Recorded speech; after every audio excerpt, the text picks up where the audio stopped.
Welcome to the South Australian True Crime Podcast. We bring you the cases that contribute to the fallacy that South Australia is the murder capital of the world. Some of the cases may contain disturbing content such as murder, sexual assault and other violent crimes. If you are affected by any of these stories, please phone the Australian Lifeline on 13 11 14, or Beyond Blue on 1300 22 46 36. All of our stories are based on facts and have been thoroughly researched. After listening to this story, please subscribe, or leave a rating, or comment. These stories are presented on YouTube, iTunes, and several other podcast providers. They are also available as text on the South Australian True Crime blog. Now, on with today's story. This is the story of a Warlord Bikie that ended up swimming with the fishes. The year is 1992. I was 27. And even today, I remember when this story was unfolding. Here's just a few of the other big stories from around the globe in 1992. In the USA, 4 white police officers are acquitted over the 1991 beating and excessive force charges when arresting Rodney King, causing countrywide riots. Mafia boss John Gotti is found guilty of 5 murders and begins a life sentence in jail for murder and other crimes. Pope John Paul II leaves it up to science rather than a god to remove a cancerous tumor. Colombian drug lord Pablo Escobar escapes from his own personally built prison in Colombia. Long Island child, Katie Beers, disappeared 2 days before her 10th birthday. She was kidnapped by family friend John Esposito, and held in a 6-foot by 7-foot specially built concrete bunker, under Esposito's garage. She was eventually found alive and released in 1993. In Australia in 1992, there were 326 homicides. Our Prime Minister was Paul Keating. On the central coast of New South Wales, 45-year-old auto mechanic Malcolm Baker went on a shooting rampage. His reason was that his girlfriend, 23-year-old Kerry Gannon, had ended their relationship 6 weeks earlier. Baker shot and killed Kerry first, then went on and killed 6 more people including an unborn baby. Baker received a sentence of 6 terms of life imprisonment. 2 decomposing bodies eventually attributed to a serial killer, Ivan Milat, are discovered by 2 runners while orienteering through the Belanglo State Forest. These 2 victims were Joanne Walters, 22, who had been stabbed 14 times, 4 times in the chest, once in the neck, and 9 times in the back, which would have paralyzed her, and Caroline Clark, 21, had been shot 10 times in the head, and had been used for target practice. On September 26, the West Coast Eagles won the AFL Premiership, played at the MCG in front of 95,000 people. Here in South Australia,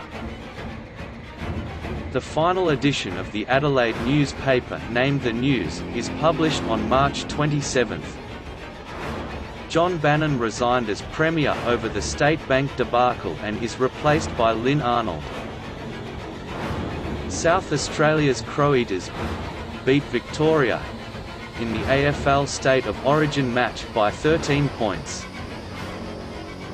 The first of 12 people murdered by the Snowtown serial killers, Clinton Trezisi, 22, was killed on August 31, 1992, but his body remained undiscovered until 2 years later.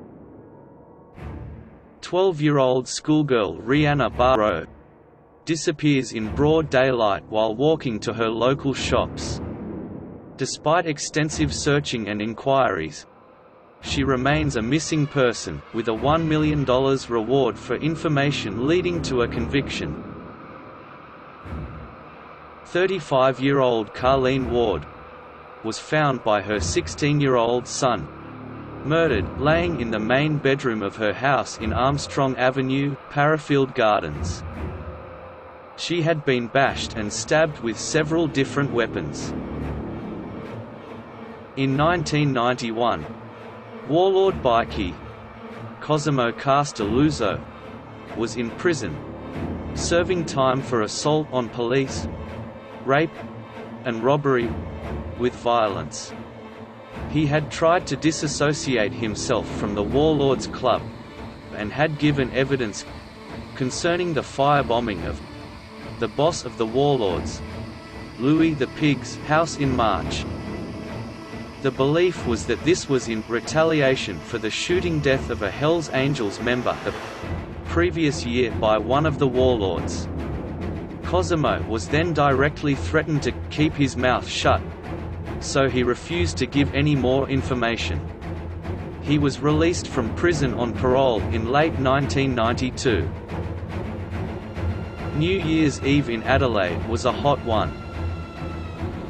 The temperature at Adelaide Airport tipped at 33 degrees. Cosimo was seen with some associates in Hindley Street, having a beer, at 2 a.m. on December 31st, and had been seen walking out of a pub. He then disappeared, and no one knew of his whereabouts. Police launched several appeals on radio and television for information. Over the next few weeks, no solid information came to light. On February 20, 1993, a man known only as Roberts walked into the Plympton police station with a horrific story of what had happened to Cosimo. Roberts shared a house in Adelaide with a man named Colin Frederick Turner, who owned an old farmhouse in the desolate area known as Sunbury, near Yorktown, on South Australia's remote York Peninsula. The house was at the end of an isolated dirt road, with only 2 other properties on the road, and the men intended to use this property as a home base for a 4-day fishing trip, with 2 other men who had planned to join Roberts and Turner the next day. Roberts and Turner towed Roberts' boat from Adelaide to the isolated property, not expecting anybody else to be there. There were no extra cars at the property, but when the 2 men walked inside, they found Turner's stepson, Mark Raymond Smith, there. Smith soon indicated towards one of the bedrooms. When Turner and Roberts checked the room, they found Cosimo Castelluzzo wearing only underpants. He was gagged with masking tape, and his hands and feet were handcuffed and tied together. Over the next few hours, while Mark Smith was out of the kitchen checking on Cosimo, Roberts said to Turner, in a whisper, "Do something. Tell him to fuck off and get him out of here." And Turner replied, "I can't, he is my son." Just then Mark Smith came back to the kitchen. A bit later, when Mark again checked on Cosimo, Roberts told Turner, "This has nothing to do with us. We should just get into the car and drive into town and leave Mark and the bloke there." Turner replied, "They will never just let us go. If you don't know anything, you can't tell anyone anything. So for that reason, don't ask any questions. If anything got found out, The type of blokes that were involved would cut us up in little pieces. Roberts asked what the bloke had done to deserve this. And Turner replied that he didn't even know who the person was. Then Turner added, "The people that Mark is involved with. You would never want to know them. Because they were a lot worse than Mark." Smith and Turner devised a plan to kill Cosimo and get rid of the body. Just before midnight, Turner and Smith carried Cosimo out to Roberts' boat and also threw in 2 flywheels from a Cummins tractor.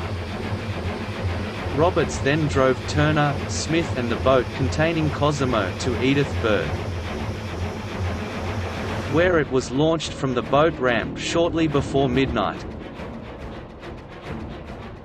Roberts was told by Turner to drive the boat out some distance from the shore towards Trowbridge Island. After about 15 minutes, Turner told Roberts to stop. Smith and Turner tied the tractor flywheel to Cosimo's handcuffs and threw the flywheel and Cosimo overboard. Roberts brought the boat back to the ramp and the party returned to the farmhouse. On their return, Smith unhooked the boat and drove off in Roberts' car. He returned at about 7 or 8 a.m. and soon afterwards, a white Holden Commodore pulled up, driven by Laura Altentas, who will feature in another story in the near future. Smith got in the Commodore and Altentas drove Smith away. Later on the 1st of January, the other 2 men, who were planned for the fishing trip, arrived at the farmhouse, totally oblivious to what had occurred. 2 days later, they all returned to Adelaide. Several appeals for information about Cosimo was sent out on radio and television over the next few weeks. But no solid information came to light until Roberts walked into the Plympton police station.